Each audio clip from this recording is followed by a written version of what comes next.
Sound rolling. Camera 1. Rolling. Camera 2. Rolling.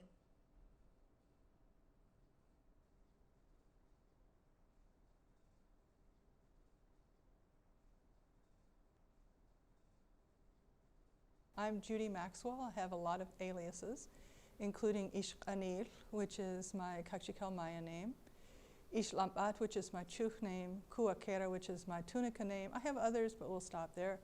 And my position here as Tulane is as the Louise Rebecca Shawa and Willie Del Shawa Professor of Linguistics and Anthropology. And I am the Director of Native American Studies at Tulane. Courses that I teach include an intro to Native American Studies. I also teach Native American languages and linguistics.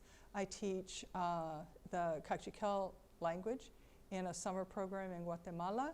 And I also teach Kaqchikel language here at Tulane in the fall. I teach the Tunica language in a summer program and as special topics throughout the year. And then I teach anything basically that's in the catalog at Tulane right now that has anything to do with linguistics. I have taught that at one time or another. When I came to Tulane, I was the only linguist here, and so they've grown up with me, these courses. When did I arrive? It was in the dark ages, and I came on a mammoth. No. When did I arrive at Tulane? I arrived at Tulane in 1982, and it was very serendipitous that I got here at all, because I never saw an announcement for a job at Tulane. I had applied where there were job openings and was in the process of trying to decide, and I got a phone call from Monroe Edmondson, who at that time, he wasn't the chair of anthropology, but he of course works in the Maya area as a socio-cultural anthropologist. And so he called me up and said, we have a position in anthropology and we weren't able to fill it. Are you available next year?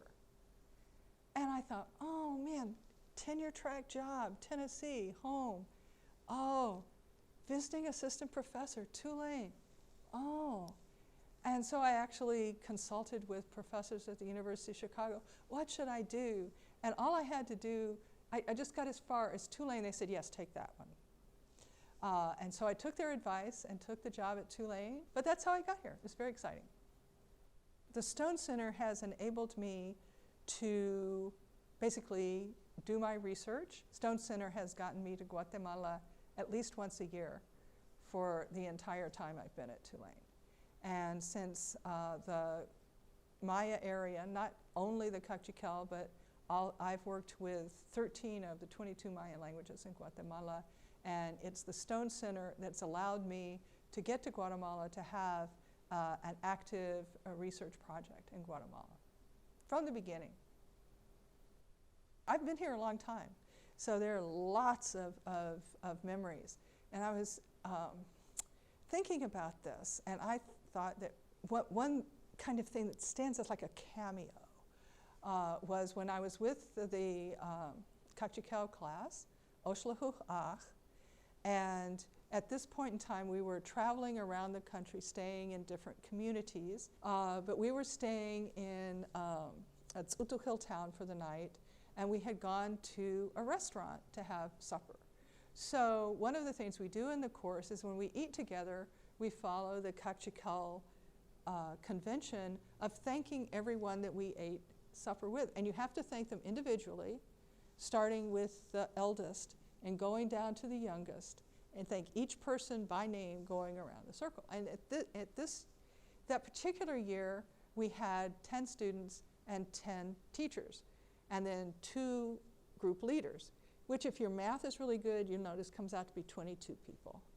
So each person had to thank 22 people. And we were having supper in a public restaurant. So when we started this, we weren't kind of oblivious to what was going on, but this was a restaurant where other tourists came in, and there was a fairly loud group of German tourists sitting at a table, and they kept demanding that the Tz'utukhil wait staff wait on them. And then finally, at one point, because the wait staff were all standing around just watching us, And at one point, the head waiter went over to the German tourists and said, "This is important, please be quiet." And they refused to do any more business until we had thanked everybody at the table 22 times. What one word describes the legacy of the Stone Center? I would say support. That's one word.